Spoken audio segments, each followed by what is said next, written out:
कहानी छायांकन। बहन के दामन पर खून के छींटे। नीलम की शादी को अभी 3 महीने ही हुए थे। तब से वो सावन के महीने में अपने मायके आई थी। रक्षाबंधन पर अपने 2 छोटे भाइयों को राखी बांधने के बाद उसे अपनी ससुराल लौट जाना था। रक्षाबंधन 10 अगस्त को था। 3 अगस्त को जब वह घर में मां के साथ कामकाज में हाथ बंटा रही थी, तभी उसके मोबाइल की घंटी बजी। वो काम छोड़कर कमरे में गई और मेज पर रखे मोबाइल को उठाकर देखा। फोन उसके पति बाबूराम का था। उसने तुरंत कॉल रिसीव की। उसके हेलो कहते ही बाबूराम की आवाज सुनाई दी, नीलम, तुम दातागंज आ जाओ, मैं तुम्हें गोपाल सिद्ध का मेला दिखा कर लाऊंगा। नीलम ने बहाना बनाकर उसे टालना चाहा तो बाबूराम बोला, देखो नीलम, ऐसा मौका बार बार नहीं आएगा, इसलिए आ जाओ, मैं तुम्हारा इंतजार कर रहा हूँ। बाबूराम ने अधिकार भरे शब्दों में अपनी बात कहकर जगह बता दी और फोन काट दिया। नीलम को बाबूराम पर बिल्कुल भरोसा नहीं था।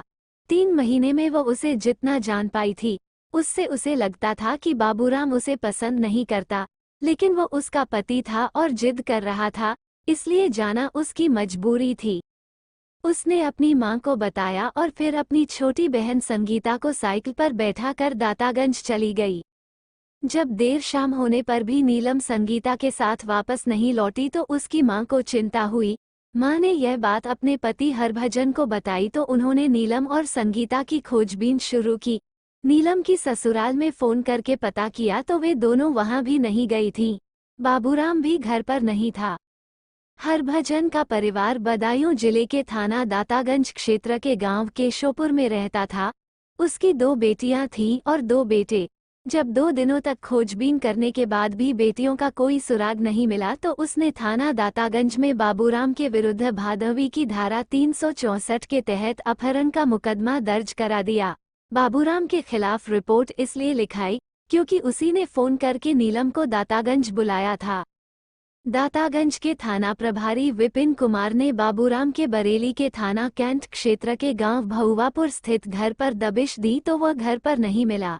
इस पर विपिन कुमार ने बाबूराम के मोबाइल नंबर को सर्विलांस पर लगवा दिया। 9 अगस्त को विपिन कुमार को बाबूराम के धौलाघाट पुल पर होने की सूचना मिली तो वो पुलिस टीम के साथ वहां जा पहुंचे। बाबूराम वहां मिल गया। पुलिस उसे गिरफ्तार करके थाने ले आई।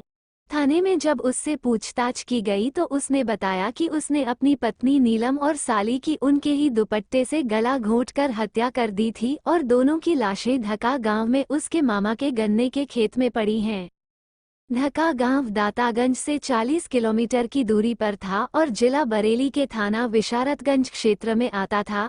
थाना प्रभारी विपिन कुमार अपनी टीम के साथ उसे लेकर विशारतगंज गए। वहां से वो स्थानीय पुलिस के साथ धका गांव पहुंचे। बाबूराम के मामा के खेत में खोजबीन की गई तो नीलम और संगीता की सरीगली लाशें कंकालनुमा हालत में मिली। पुलिस ने प्राथमिक कार्रवाई करके दोनों लाशों को पोस्टमार्टम के लिए मोर्चरी भेज दिया। इसके बाद दातागंज पुलिस बाबूराम को लेकर थाने आ गई। थाने में पूछताछ के दौरान बाबूराम ने हत्या के पीछे की जो कहानी बताई, वह नाजायज रिश्ते को अपनी जिंदगी समझने वाले एक शख्स के खूनी खेल की कहानी थी, जिसमें उसका शिकार बनी उसकी जीवन संगिनी और निर्दोष साली। महानगर बरेली के थाना के क्षेत्र के गांव भहुवापुर निवासी खंजनलाल किसान का सबसे छोटा बेटा था बाबूराम। पेशे से किसान हरभजन के पास 7 बीघा जमीन थी। उसी से उसके पूरे परिवार का भरण पोषण होता था। बाबूराम ने इंटर तक पढ़ाई की थी। इसके बाद वह पिता के साथ खेती के काम में हाथ बटाने लगा था। बाबूराम की ननिहाल बरेली के धका गांव में थी।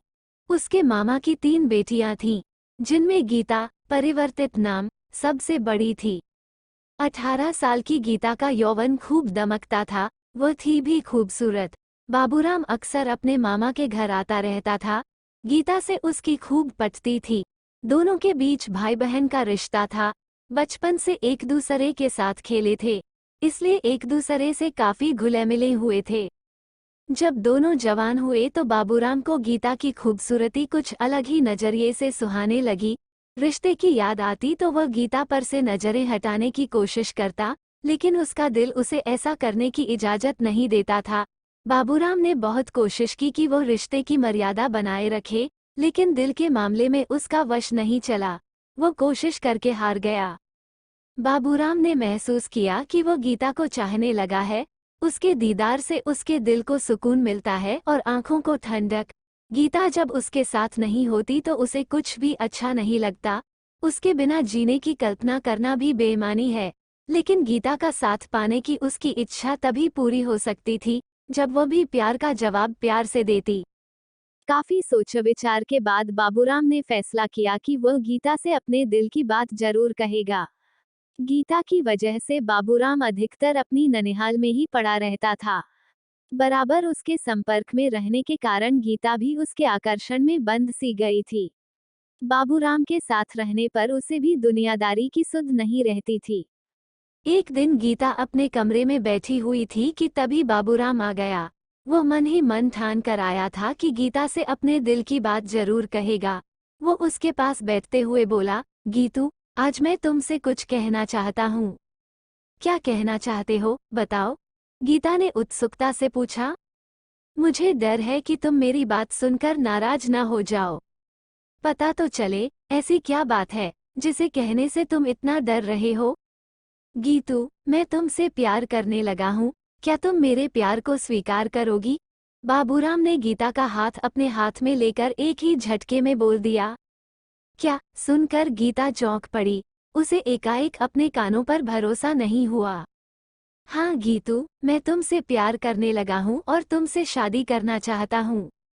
ये कैसी बातें कर रहे हो? तुम अच्छी तरह जानते हो, हमारे बीच भाई बहन का रिश्ता है। गीतू, मैंने कभी भी तुम्हें बहन की नज़र से नहीं देखा। मुझे अपने प्यार की भीख दे दो। मैं तुम्हारे लिए पूरी दुनिया से लड़ जाऊंगा। हम समाज की नज़र में भाई बहन हैं। जब लोगों को पता चलेगा तो वे हमें कभी एक नहीं होने देंगे। तुम किस किस से लड़ोगे? मुझे किसी की फिक्र नहीं है। बस तुम एक बार हाँ कह दो। ठीक है, तुम इतना कह रहे हो तो मैं इस बारे में सोचने के बाद जवाब दूंगी। गीता ने उसे टालने के लिए कहा। ठीक है, कल सुबह मुझे बरेली जाना है। शाम तक लौट आऊंगा।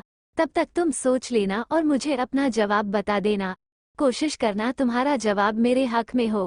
कहकर बाबूराम कमरे से बाहर चला गया।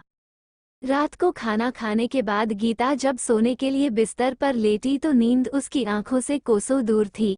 उसके कानों में बाबूराम के शब्द गूंज रहे थे। उसने अपने दिल में झांकने की कोशिश की तो उसे लगा कि वह भी जाने अनजाने में बाबूराम से प्यार करती है, लेकिन भाई बहन के रिश्ते के भय से अपने प्यार का इजहार नहीं कर पा रही है। अब जब बाबूराम प्यार की बात कर रहा है तो उसे पीछे नहीं हटना चाहिए। जिंदगी में सच्चा प्यार हर किसी को नहीं मिलता। ऐसे में वह बाबूराम के प्यार को क्यों ठुकराए? काफी सोच विचार कर उसने फैसला कर लिया कि उसे क्या करना है। अगले दिन की सुबह गीता के लिए कुछ अलग ही थी। बाबूराम के प्यार में डूबी हुई वह खोई खोई सी थी, लेकिन किसी को भनक तक नहीं लगी कि उसके दिमाग में क्या चल रहा है। उधर उस दिन गीता को बेसब्री से बाबूराम के लौटने का इंतजार था। बाबूराम रात को लगभग 9 बजे घर लौटा और घर के लोगों से मिलकर गीता के कमरे में आ गया। उसने आते ही गीता से पूछा, गीतू, जल्दी बताओ, तुमने क्या फैसला लिया? बाबू, मैंने रात भर काफी सोचा और फैसला लिया कि। गीता ने अपनी बात बीच में ही रोक दी। ये देख बाबूराम के दिल की धड़कन तेज हो गई। वो उत्सुकतावश गीता का हाथ पकड़कर बोला, बोलो गीतू, मेरी जिंदगी तुम्हारे फैसले पर ही टिकी है। तुम्हारे इस तरह चुप हो जाने से मेरा दिल बैठा जा रहा है। बाबूराम की हालत देखकर गीता एकाएक खिलखिलाकर हंस पड़ी।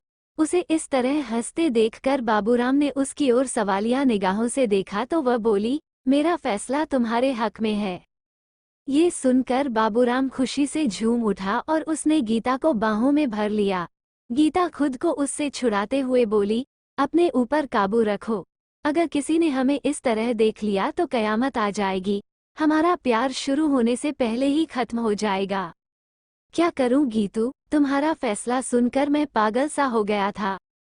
ठीक है, लेकिन लोगों की नज़र में हम भाई बहन हैं, इसलिए वे हमारी शादी नहीं होने देंगे।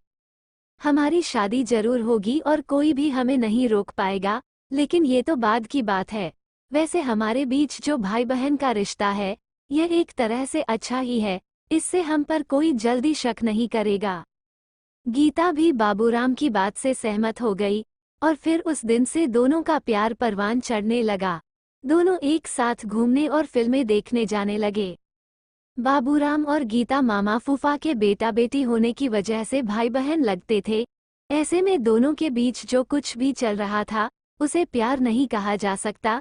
दोनों बालिग थे, इसलिए नासमझी भी नहीं। बहरहाल उनके बीच पक रही खिचड़ी की खुशबू बाहर पहुंची तो लोग तरह तरह की बातें करने लगे। धीरे धीरे ये खबर दोनों के घर वालों तक पहुंच गई। सच्चाई का पता लगते ही दोनों घरों में कोहराम मच गया। परिवार के लोगों ने एक साथ बैठकर दोनों को समझाया, रिश्ते की दुहाई दी, लेकिन उन दोनों पर कोई असर नहीं हुआ। हालांकि घर वालों के सामने दोनों ने उनकी हाँ में हाँ मिलाई और एक दूसरे से न मिलने का वादा किया। उस वादे को दोनों ने कुछ दिनों के लिए निभाया भी, लेकिन कुछ दिनों बाद वे दोनों फिर मिलने लगे। ऐसे में बाबूराम के पिता ने उसकी शादी करा देने का निर्णय लिया। शादी भी ऐसी की चट मंगनी पट ब्याह।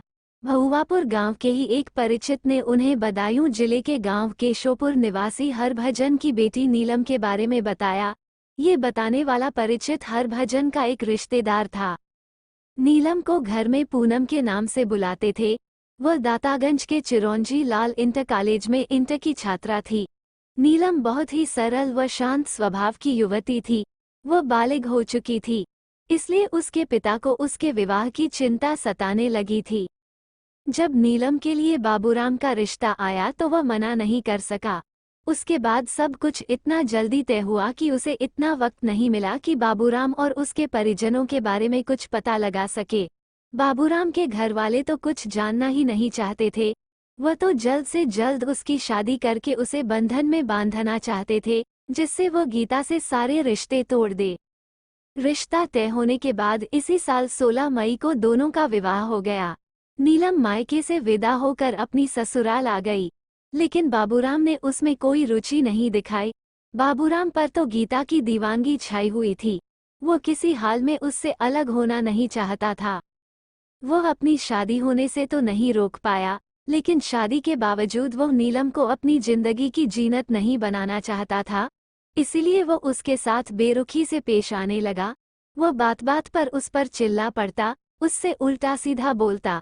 उसकी हरकतों से नीलम समझ गई कि वो उसे पसंद नहीं करता। जरूर उसने किसी मजबूरी के तहत उसने विवाह किया है।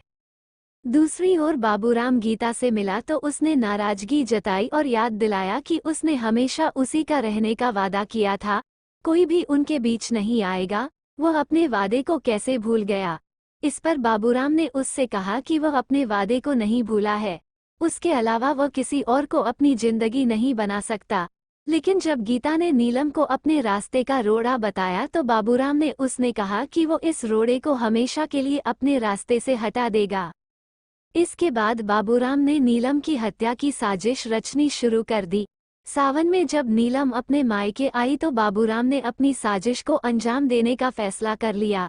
इसके लिए उसने अपनी प्रेमिका के ही गांव और उसके पिता के खेत को ही नीलम का मृत्यु स्थल चुना।